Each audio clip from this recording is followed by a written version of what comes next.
cuffs are off, man. Get right. Too many left in these leagues, but I ain't gonna leave. I'ma get right. Get right. Down to the bottom and scratch it for all the... Hey everybody, Adam Rank here. What's up everybody? It's Marcus Grant. This is AJ Dillon of the Green Bay Packers. I gotta give a shout out to y'all at Get Right Fantasy. If you are not subscribed, what are you waiting for? You want to lose your league? Our league. Check out the Get Right Fantasy Network. You got to get right with the Get Right Fantasy Network. And best of luck with your podcast. Appreciate the support. And you're tuned in to watch my boys at Get Right Fantasy Network. Get you right. Enjoy the show. But I tune in every Friday.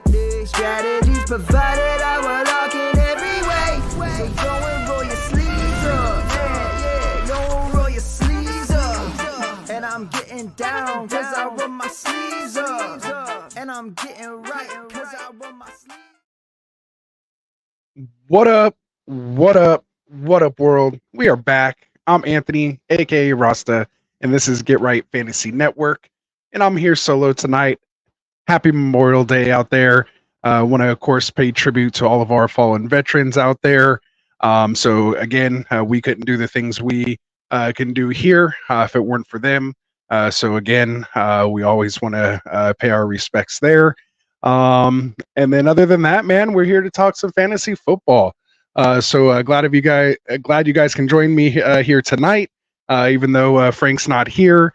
Tycoon may pop in on us here, possibly later as well. But either way, we'll go through this mock. We're going to break down our last Friday night mock episode, which was a Superflex Full PPR Dynasty startup. We did 2 wide receivers, 3 flex, Superflex again on this one.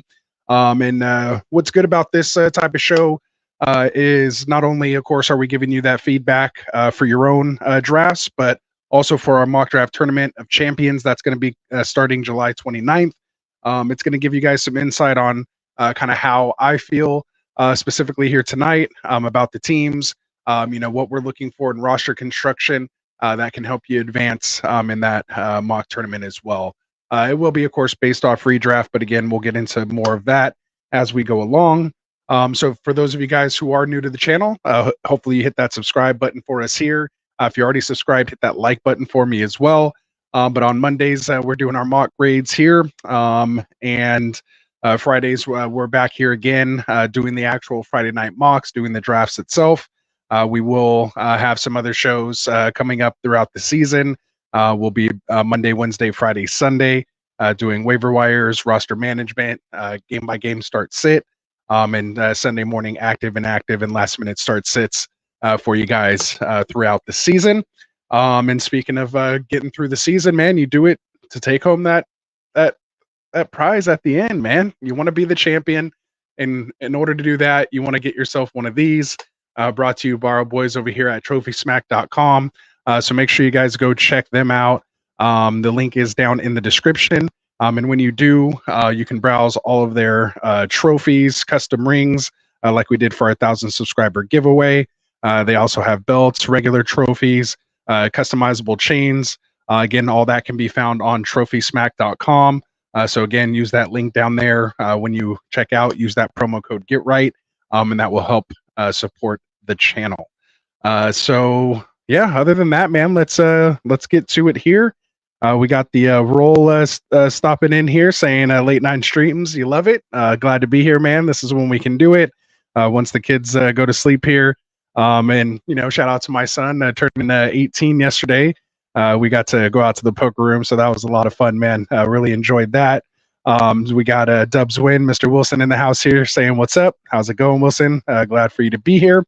So let's bring up this draft board and start going through this mock. So we brought the draft board up here. If you can't see it, we should be streaming on 1080p now. So if you hit the resolution on your phone or on your computer there, have it at the high res, you can zoom in and check out the draft board. But an easier way could just be going down in the description. Right at the very top, I have the link to that draft board. So feel free to click that link. Check it out. You can view the draft board yourself, cleaner on the Sleeper app. So that might be a little easier as you check out. Otherwise, let's get into breaking down these teams. So the first team here we're going to go through is Mr. Shaw Dog, drafted out of the 101. So you'll see his team here. We'll read it off to you. He started QB with Patrick Mahomes and Justin Herbert, followed by Antonio Brown and DJ Moore. So gets his 2 wide receivers in there. Again, it's 2 wide receiver, 2 running back, 1 tight end, 3 flex spots, full PPR, and of course that's Superflex. He grabs for his running backs Josh Jacobs and DeAndre Swift here in the 6th. Goes young rookie with Ladd McConkey here in the 7th. Grabs his QB3 fairly early here and round 8, which is a nice spot. Gets Alvin Kamara, who I think was a good value, but of course he's going to be down here, here in the Dynasty startups. Gets a young running back behind him in Blake Corum, who might be a year or an injury away. There in Los Angeles, you get Jalen Polk here in the 11th, followed by Jacoby Myers in the 12th. Then he gets the stack with Aiden O'Connell here in the 13th, and then finishes up with tight end here in the 14th. Now, of course, in Dynasty, you're going to have more than just 14 rounds, but we try to just, kind of draft the start of the team here to see how we can, put it together. Most Dynasty drafts are going to be at least 20 plus rounds. So as far as Shaw Dog goes here, I think it is one of the top teams. I kind of have him, could finish anywhere from, 1 to 3. I think he's up there, of course, with the strong QB room. His running backs are ready to compete now, and I like that depth piece with Corum, who can come in and take over if this happens to be Kamara's last run. He has good wide receivers there, again, with 2 wide receiver, and, has, again, some nice young guys with McConkey and Polk behind him, and then one of the vets, Myers, just as a depth piece. So I think he's in a good spot there. And could have made like a little more depth. He is a little shallow, but I like what he does have there. Has the late tight end, which, in that type of situation, I mean, I don't hate it. He's kind of like the last tight end, in my opinion, Cade Otton, that you kind of feel comfortable with. I don't know what the Dynasty outlook, on it could be. But, for the most part, I like just waiting that long, anyway, on that tight end. You can always trade out of it. For me, it kind of where I would have done something a little different in the 13th, where he went Aiden O'Connell. I probably would have went with another like veteran wide receiver or running back there in that spot. And I think that's where he might get that little bit of extra depth going on, especially if it was another wide receiver. Just Aiden O'Connell to me doesn't really have any name value. Like even if he comes in and like plays decent, like a top 20, between 15 and 20 QB, I don't know if that necessarily has a lot of, assets. Like maybe you can trade that for a 3rd round, pick if somebody's really QB desperate. But no one's really ready to go, buy Aiden O'Connell at this point. And we got a good look at him last year. So to me, I would have maybe went with one of the rookie tight ends in that spot that you saw, go a little later, like Sanut or Sanders there instead. But overall, I came in at an A-, kind of like B+ borderline with that one. So I could even went with Jalen Wright there, the Miami running back in the 13th as well. So that would have got it maybe more closer in the A range, but Shaw Dog, I have you coming in here as an A-, B+ for this team here out of the 1 spot. So well done. We know you're one of our newest ambassadors here to the channel. Got the mocks running all day long over there. So again, appreciate all the support and everything here with the channel and spreading the word of Get Right out there in the mock land. And I can't wait to see what happens here and see if we can take down one of these tournament of champions this year, man. I know you've been close, so we'll see. All right, so we'll move on here to the 2 spot. We have our guy Iron Man drafting here in the 2 spot. So he goes Josh Allen, 102, followed by Garrett Wilson. Then Brock Purdy here in the 3rd. Running backs, he double taps here with Ken Walker and Kyron Williams. He grabs the early young tight end here and Brock Bowers. Then he gets a nice little double tap here with young wide receivers of Brian Thomas and Ricky Pearsall. followed by a vet wide receiver here in Chris Godwin. Then you get Aaron Jones here in the 10th, followed by Geno Smith in the 11th as his QB3.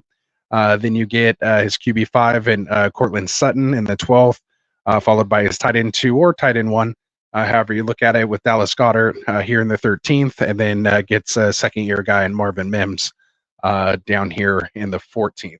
So for this one here, Iron Man, I have you kind of in that top 4 to 6, I guess, that 4, 5, or 6 range here, where with the potential of making a run, depending on how things kind of, play out.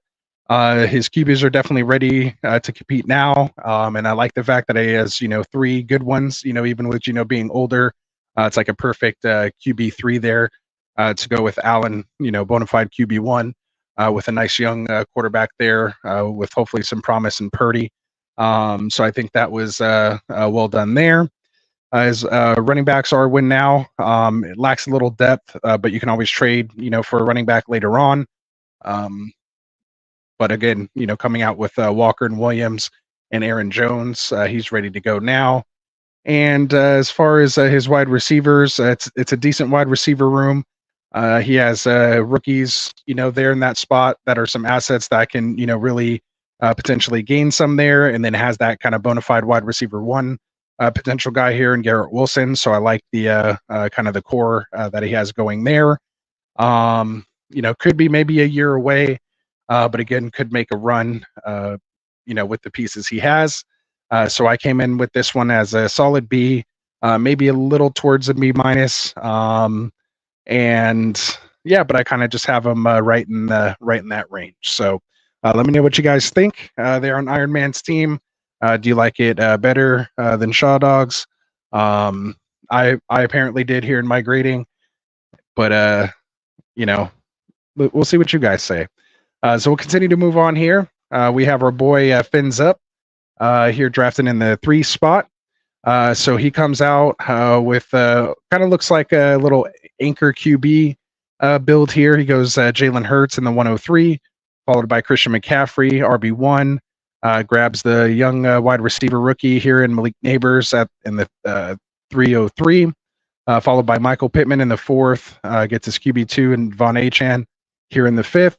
Another rookie wide receiver in Xavier Worthy in the 6th, followed by a double tap of 2 vet wide receivers here in Mike Evans and Cooper Kupp. Gets the stack here in the 9th with Matt Stafford. Comes back around on his long turn and grabs his QB3 and Aaron Rodgers. And let's see, kind of prevents that stack from Iron Man there, who ended up going with Geno 2 picks later. But then goes Jalen Warren as his RB3, followed by Evan Ingram as his tight end 1 late here. Perfect spot. Nice pick. Really like that there. Followed by Jalen Wright here in the 13th. To kind of handcuff Devon Achan there. So that was well done as well. And then just grabs another vet wide receiver depth piece here and DeAndre Hopkins in the 14th. So Fins Up, I think he's definitely, obviously, with those older wide receivers, ready to win now. But of course has, 2 first-round basically rookies as well, and Neighbors and Worthy. So I think he executed that very well. He may require a rebuild soon, but if those wide receivers come in, could just be a nice little changeover there, especially just in a 2 wide receiver league. So I think he's in a good spot. Again, anchor QB with the vets at the QB2 and 3 position, potentially deadly RB room. Again, with the RB1 overall in CMC and Devon Achan, one of the highest efficiency runners so far when healthy. And then again, got the handcuff there with Wright. Has, like I mentioned, first-round rookies with Neighbors and Worthy.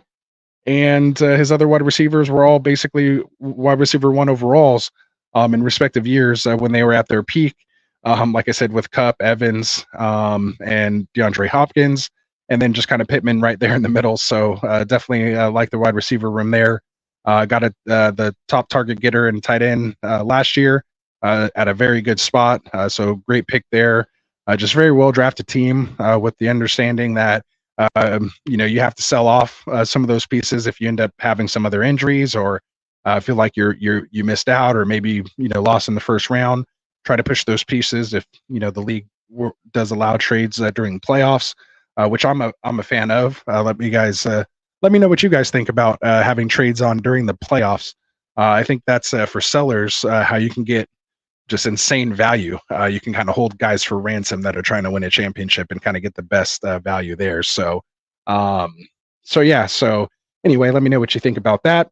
But yeah, otherwise, I don't recommend selling off like future picks. You just kind of want to let it happen. If anything, you want to be gathering those picks if things, don't quite, work out there. So fins up, well done. One of my favorite teams here came in at a minus, B plus. I might even slip that into like an A minus range as well too. Just very well done. Again, some people may not like the older wide receivers there, but I think the specific ones you have are still producers and hold some of that name value. If they get off to a good start, you can definitely turn them in, for some depth later, or just ride them to the wheels fall off with, the young guys you have coming in after him. You still have a couple years. I feel obviously Evans just signed that 3-year deal. Cup was just kind of banged up early last year, so we'll see. We'll see what happens. So well done. Let's see. We have a couple questions here in the chat. We have the roll saying he traded A-Rich in the 108 for the 101, and then traded AJ Brown in the 301 for DK in the 108, and then traded the 108 in Hollywood for Olave. So basically, he ended up with the 101 and he got Caleb, and the 108 ended up being Penix, but you traded that and Hollywood away for Olave. So basically, you traded A-Rich, AJ Brown, and the 301 for DK, Olave, and Caleb Williams, if I'm reading that right. I like getting out from under Hollywood, but obviously with Mahomes, we don't know what could potentially happen there. I'm one of the DK fans, so I may like this a little more than the others. And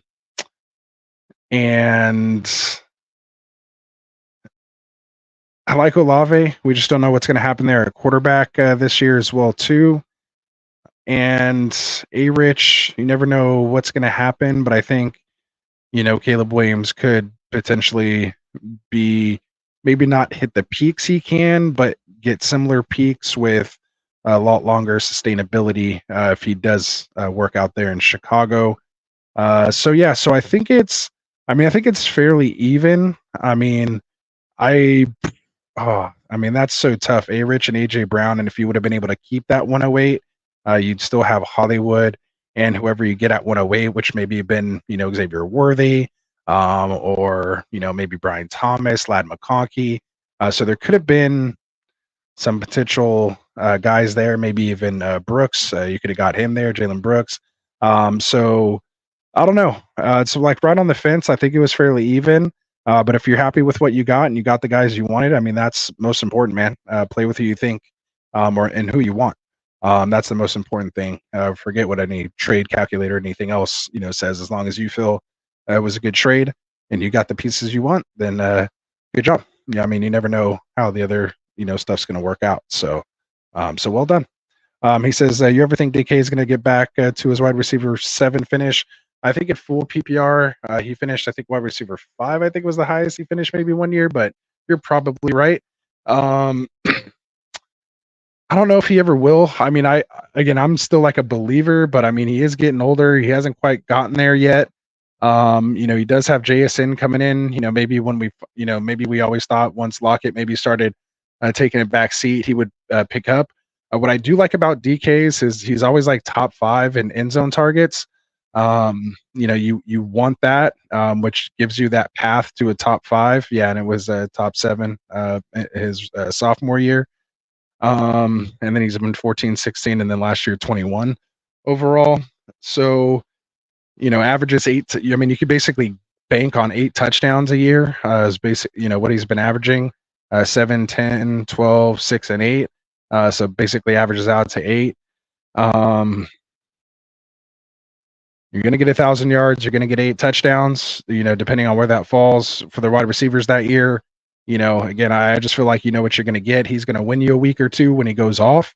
There's going to be, 1 or 2 of those out of 14.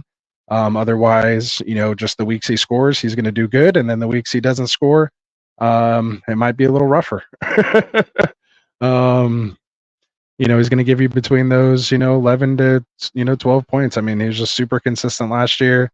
12, 10, 12, 12, 12, 13, 13, 13, 12.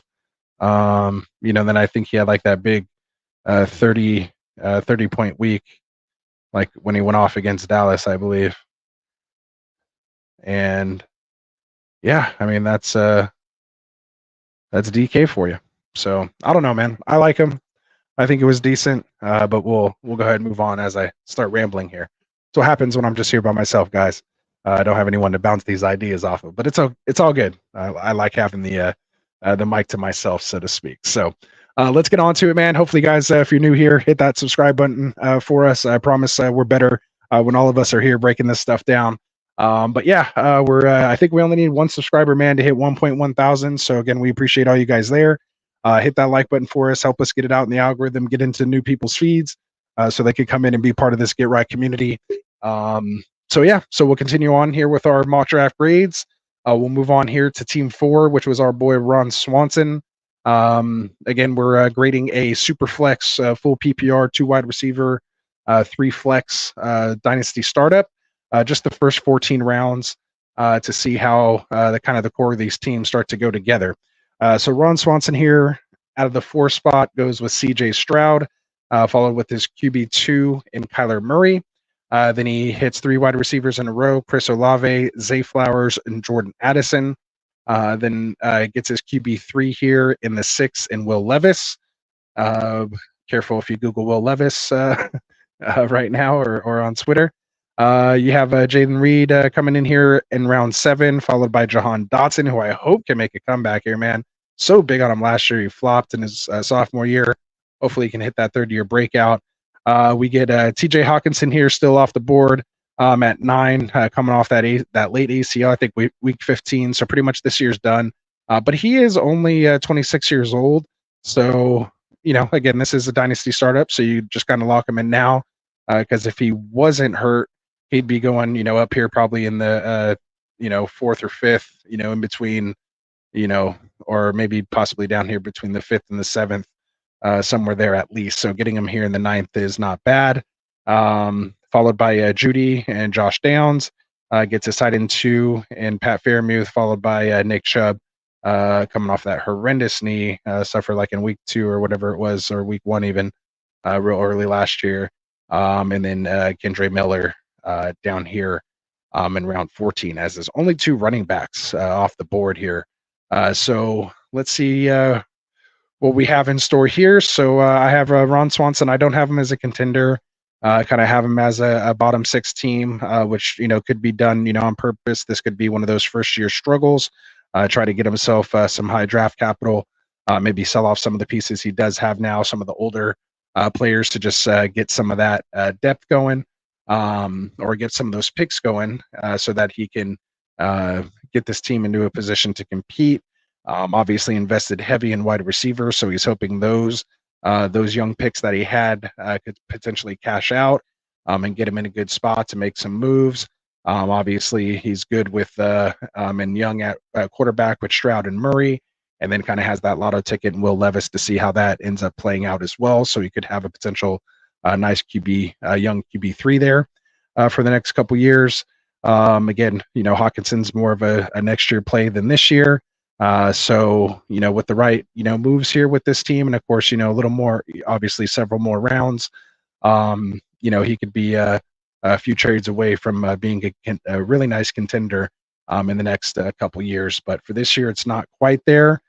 So again, it's hard to kind of grade these ones. Like if I'm grading it based on, this year, I think it's, comes in as like a C plus.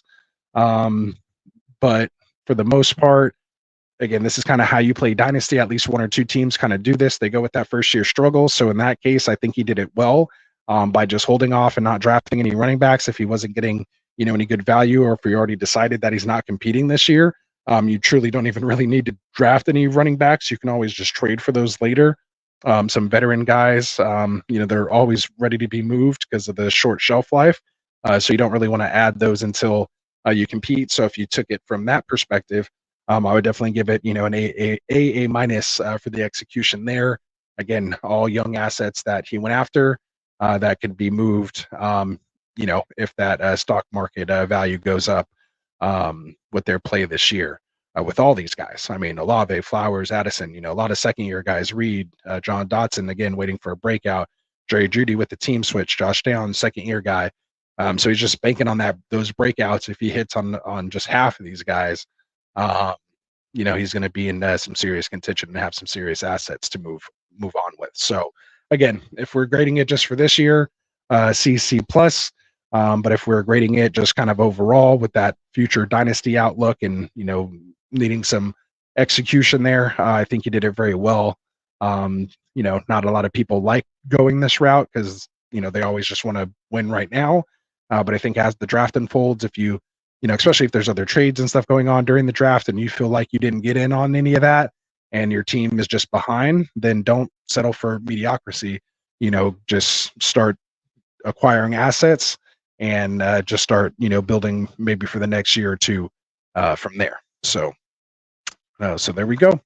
So what else do we have here? Classic Mike, we went over his team on Friday. So if you want the feedback on his team, go check out the stream on Friday if you happen to miss it.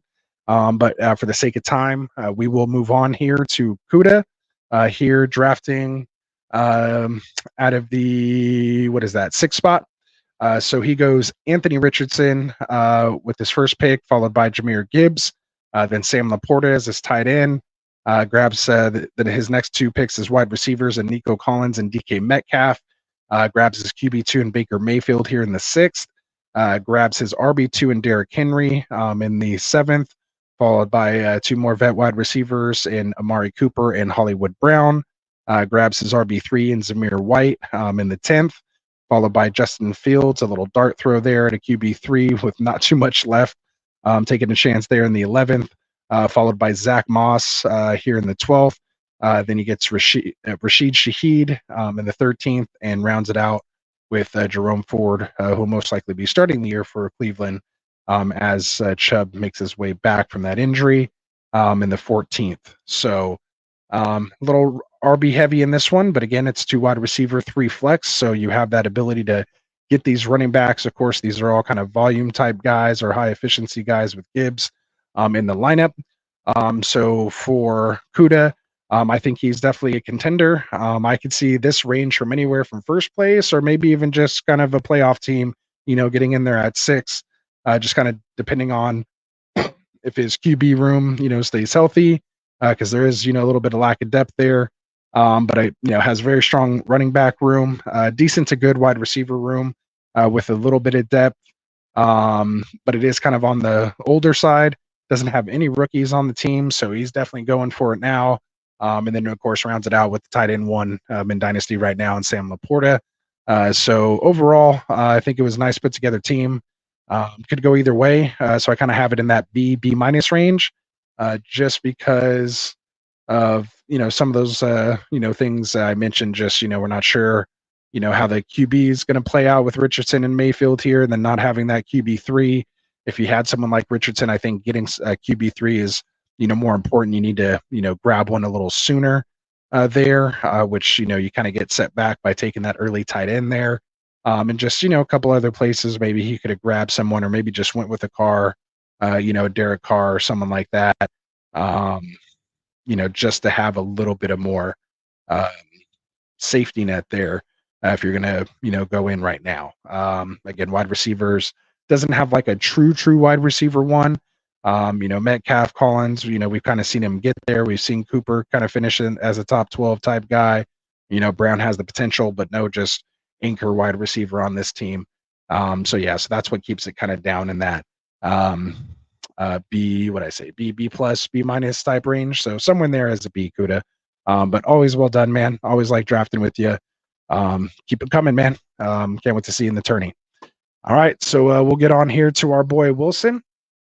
Down here, drafting in the 7th spot. I know his team was kind of highlighted on Friday, so I'll give you my input here now. So he's the first one to opt not to go with the quarterback, stops the QB run in the first, and goes with the Dynasty wide receiver 1 right now in CD Lamb, 107.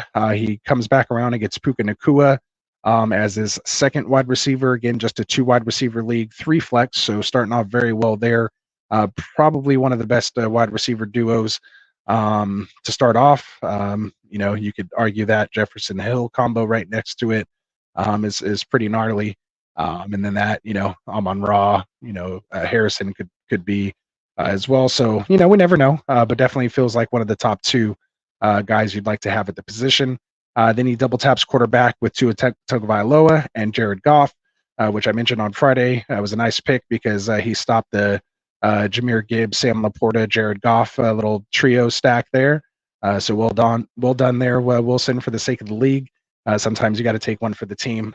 So we all appreciate you breaking up that stack for us. Then he goes Isaiah Pacheco here in the 5th, followed by George Pickens in the 6th. He is a Pittsburgh fan, so he does double tap 2 Pittsburgh Steelers here with George Pickens and Najee Harris, followed by Terry McLaurin. Then Tony Pollard grabs Keenan Allen down here in the 10th, gets his QB3 and Derek Carr in the 11th, grabs Mike Williams coming off that ACL in the 12th, Cole Kmet as his tight end 1 in the 13th, and takes a flyer here on Keaton Mitchell down here in the 14th as his RB4. So for Wilson, I think he's a contender. He's kind of top 4 is where I could see him finishing anywhere from 1 to 4 is where he kind of should be with this type of team. It's older, but decent producing QB room. He has like an anchor running back with some questionable guys. Guys with question marks, but they're at least RB1s of their own team for now. With the 2 guys, we talked about Spears and Warren kind of breathing down Najee and Pollard's back. So we had a good discussion about that on Friday.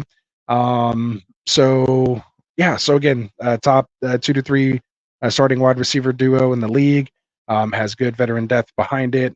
A little weak at tight end there with Kmet, but you can always go, make a trade for one potentially there. So Wilson came in as like a B plus on this team. I think it was well done. The Derek Carr, Goff, it's a little older. I don't like the Pittsburgh stack with Pickens and Najee. I'm not a big McLaurin fan. The shelf life of Keenan Allen and, a little questionable here with Mike Williams. We'll see what he ends up doing behind Garrett Wilson there with the Jets, which we, see plenty of targets and usage going to Brees and Wilson there. So we'll see how much is left over for Williams if and when he does make it on the field. And so just with all that said, keeps it out of the A range for me. But yeah, kind of in there in that B plus type range. So there you go. So well done, Wilson. I always appreciate everything you do, man, for the channel. And appreciate you again just for everything you do, being that ambassador that you are. So you said appreciate all the fellas stopping by and checking this out. So yeah, make sure you guys hit that subscribe button for us. We have Wilson asking, are you drafting Nick Chubb if he's still available in round 10? In Dynasty, no. In Redraft, probably no. I'm kind of staying away, just like I kind of stayed away from Brees and Javonte last year. Don't really like guys for the most part coming off ACLs. I will take the chance on someone like Brooks because he is so young, and go into a place where they just need playmakers. So I'll get him on a Dynasty startup. But for the most part, I'm kind of out on Chubb this year, and I was his biggest fan last year coming into it, and suffered with everybody else that was like that, just like me. So yeah, it's tough. It's tough. We have the role talking about DK still saying he was the wide receiver 16.5 PPR. He says, I don't know his size and build. along with his wide receiver 7 finishes. I kind of like him at his current wide receiver 24 value. So yeah, I mean, he's always finishing as a wide receiver 2. So if you just have the expectations of wide receiver 2 with the potential top 12 finish, then as long as you're drafting him according to that, then that's what it is. If you're drafting him to be a top 5 guy, that's just unrealistic. But I think if you draft him as a mid to high end wide receiver 2, that'll give you some wide receiver 1 weeks, 1 or 2 a year and win you a week. DK is your guy. So yeah, I can't get away from the size and the speed and I've interviews he does. I just like who he is and what he's about. So yeah, I mean, I'm a DK fan. I have him on several of my dynasty teams because a lot of people were selling him. So I'm the guy buying. All right. So we'll move it on here. We're going to skip Phil's team. If you want that breakdown, go check out the Friday episode. We're not going to go over my team here. Maybe if we have time, since I'm here by myself, maybe I'll run through my team because I don't think we did that on Friday. We're not going to go over Santos's team. We did that on Friday as well. The three of us were basically picking 1, 2, 3 right there. So a lot of fun. Got sniped several times by Mr. Kindle there at the Fantasy Football Tavern. So again, thank you for that. Still a little snipe heard about it, but we'll move on. So we'll get here to KSteph04. So appreciate you coming out. I think this is the first time I've seen you in one of our Friday night mocks. So appreciate you spending your Friday night with us. So KSteph goes Joe Burrow and Jordan Love, double tap out of the 11 spot right out of the gate. Trying to get some quarterback advantage there. Kind of what you have to do when you're drafting on the end of these drafts and you don't have access to those top tier wide receivers and quarterbacks. You try to gain your advantage somewhere else. So grabs those 2 quarterbacks right out of the gate, followed by 3 wide receivers that are young. Jalen Waddle, Devonta Smith, and Tank Dell. Well, Tank Dell's a little older, kind of second year guy, but still young nonetheless. He gets Brooks here, who we were talking about earlier, coming off that ACL, Jonathan Brooks with Carolina, followed by Travis Kelce here in the 7th, followed by Rashee Rice in the 8th. So trying to grab value here as it falls. Grabs the second little bully tight end here in George Kittle. And no, this was not tight end premium, even though we have several folks kind of playing this bully tight end spot. I think they're just trying to block tight ends from me. And then actually, I ended up snagging Andrews, but I wanted Kincaid round before that. But anyway, go back to the Friday show for that. So then we have Calvin Ridley drafted here in the 9th, followed by Zach Charbonnet in the 11th, James Conner and Raheem Mostert, the 2 elder RBs, top producers coming here in the 12th and 13th, and then grabs his QB3 and Russell Wilson, potential starter here this year in 2023, here in round 14 to round this mock off. So KSteph, I put it in contender, said felt like it's in that 1 to 5 range, somewhere in there. Has the nice young QBs with the veteran QB3, so I feel like the QB room's in good shape. Has 2 starting vet running backs with 2 young guys and a potential RB1. And Brooks, again, really could take over as soon as this year, but great this year. Has a great handcuff in Zach Charbonnet. If anything were to happen to Ken Walker, and should have some standalone flex value just on his own. As we see that offense evolve and get a little more pass happy now that Pete Carroll's gone. You got the guy from Washington coming in over there. So you have young and talented wide receiver room, and then Ridley, wherever you want to kind of put him mixed in there. But they're all on their wide receiver 2s on their respective teams. That's the only thing you can kind of say. But they're kind of the number 2s to alpha number 1s, which is why they have, good value and why they're so good, because a lot of the teams are going to be, not only they're talented themselves, but they have true alphas across from them that the defense is most likely going to scheme them open, so to speak, to roll that coverage to that alpha wide receiver. So you're going to find Jalen Waddle, open underneath when Tyreek Hill takes the top off the defense, so a lot of opportunities for targets there. Devonta Smith has AJ Brown across from him, so defenses are going to be concentrated on Brown, which opens things up for Smith, who's wide receiver 1 pretty much on his on his own. Then you have Tank Dell, of course, with Diggs coming over. and Nico Collins still there. So, again, could open up some big play weeks there, as well as having a nice floor being the second passing option in the offense as well. Really no competing tight end or running back. And I mean, maybe now you could say Saquon with Devonta Smith, but Smith is established. They just paid him. So again, I just really like what he did there. Obviously taking buying the dip on Rashee Rice here. He'd be going a lot higher if it weren't for all the off the field issues. Again, this is Dynasty, so even if this year or next year, wherever it is, he will end up getting suspended for everything that's happened. But that is temporary, and he's still young and on the second year, so should still hold some value past this year once that's all behind us. And then again, has tight ends to compete now, so I think he needs to with Kelsey and Kittle being older there, and then of course Connor and Mostert I talked about already. So just as you can tell, I really like this team, how it's put together, how it was drafted. I mean, I'm not really usually a big fan of this double tap of tight end here, but the way they constructed the wide receivers and then finished off with the running backs and where they took the young running back, that could be the potential RB1, for that team, and has a chance to be the new RB1, or at least the RB1 in fantasy terms. Just really like what the K-Steph did here in the 11th spot. So I gave it a A- B+ for this team. Just very nice build, and I really like it overall. So well done. Tough to do in the 11th spot. So I really like what you did there. I'll be taking notes on that one, K-Steph. So appreciate it. Good job. All right. So let's see. We have Wilson saying, thanks, Rasta, for all you do for us. Diehards, I hope everyone had a great Memorial Day today as well. So, yeah, absolutely. And again, happy Memorial Day out there. Thoughts and prayers go out to all of those veterans out there that have paid the ultimate sacrifice to allow us to do what we can do here every day. So, big respect there. All right. So let's finish this thing off.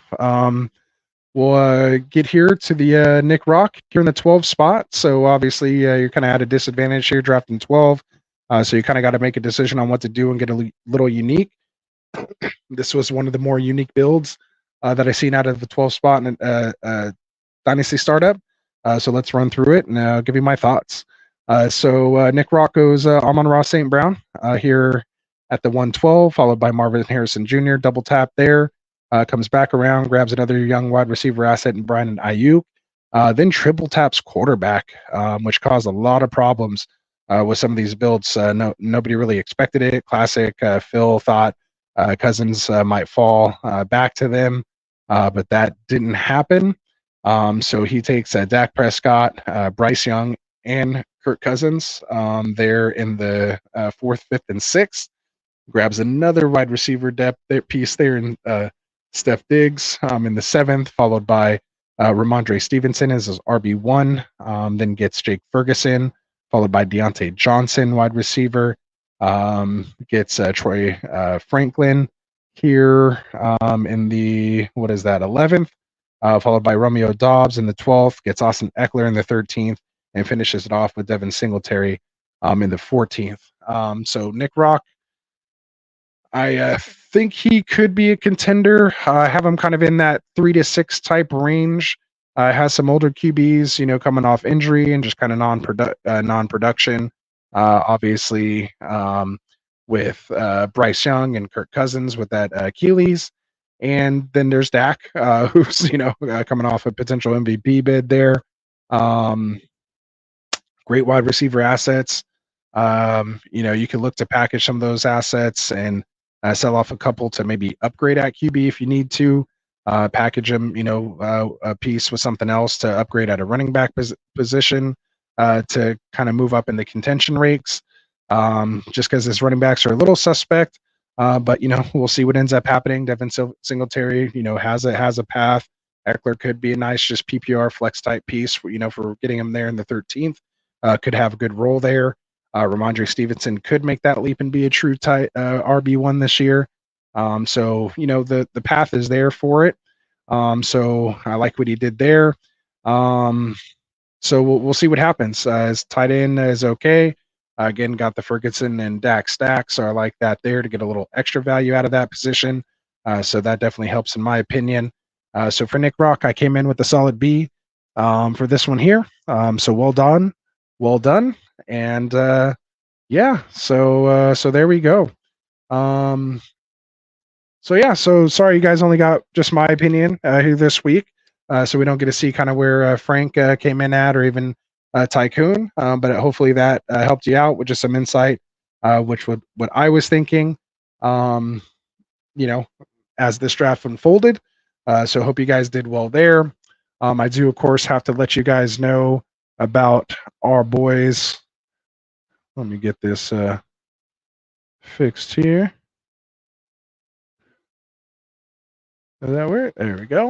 All right, that works. All right, so gotta tell you about our boys over at TrophySmack.com. So I don't know where you've been if you don't know who Underdog Fantasy is, but it is the best and easiest place to play fantasy sports. From their best ball draft tournaments to their pick'em entries. Basically, best ball is kind of how they first got established. Basically, you draft your team, no season-long commitment, no waivers, no trades, no weekly lineup setting. I actually got in one of their big tournaments last year, the Chihuahua. It was a $4 entry, and I ended up getting 42nd place out of 70,464 people. So I turned my $4 into almost $400 there, so that was nice, and only 41 away from winning that big first place prize. Of course, they have their Best Ball Mania 5, which is that $25 entry for your chance to win $1.5 million. That will go to first place. Like I mentioned, they do have their pick'em contest where you just pick higher or lower on player stats like total yards or touchdowns. They even have defensive guys, sacks, picks, tackles that you just pick higher or lower. So go visit underdogfantasy.com or download the fastest growing fantasy app from your app store now. And when you sign up, use that promo code GETRIGHT because when you do, not only will you get a 50% deposit match up to $250 in bonus cash, you'll also be able to claim a special pick'em, which is going to be like plus or minus, a half a yard or plus or minus a half a point, just depending on when you do sign up. When you're watching this, whatever sport or venue is on, you will get almost a very easy selection on your higher or lower when you go for that. So make sure you go download that app now.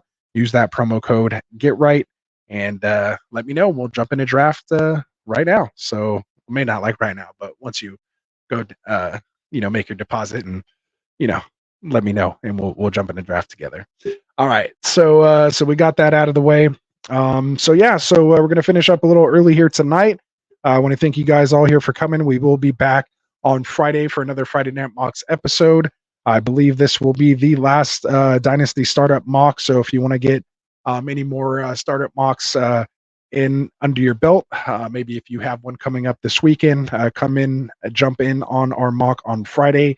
I will be posting. I usually drop the posting on Wednesday or Thursdays, so check the Get Right Sleeper app or have the notification turned on here for the YouTube. So when I do drop the video, you can just go down into the description and hit the link to view the draft board and claim your spot.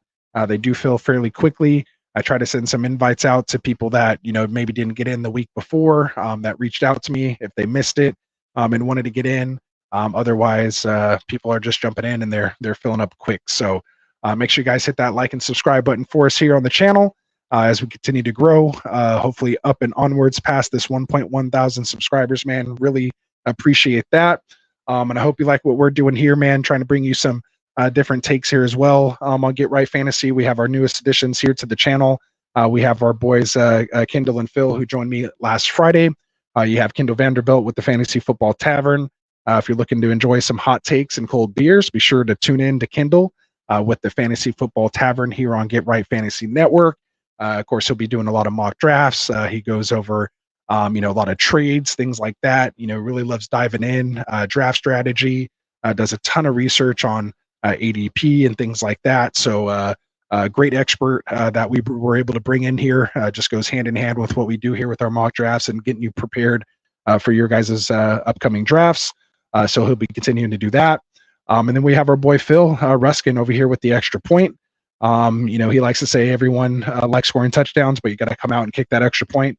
So make sure you turn in to Phil Ruskin live on Thursdays. He'll be dropping his first episode this Thursday live.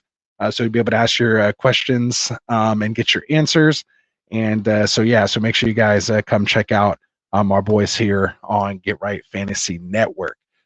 So again, happy Memorial Day to everybody out there. Hopefully enjoyed the time off, enjoying it with family. Again, appreciating what we get to do here. For all of us here at Get Right, we wish all you guys that happy Memorial Day. We'll be back here on Friday. So for Dustin, for Frank, for my boy Classic Mike, for Tycoon, for the other guys over here on the Get Right Fantasy Network, man, we appreciate it. I guess I got to cue this thing up myself so I can get out of here. So other than that, man, again, appreciate everything you guys do. Have a good one. Be safe, and we'll see you back here on Friday. Wanted to write fantasy is the play.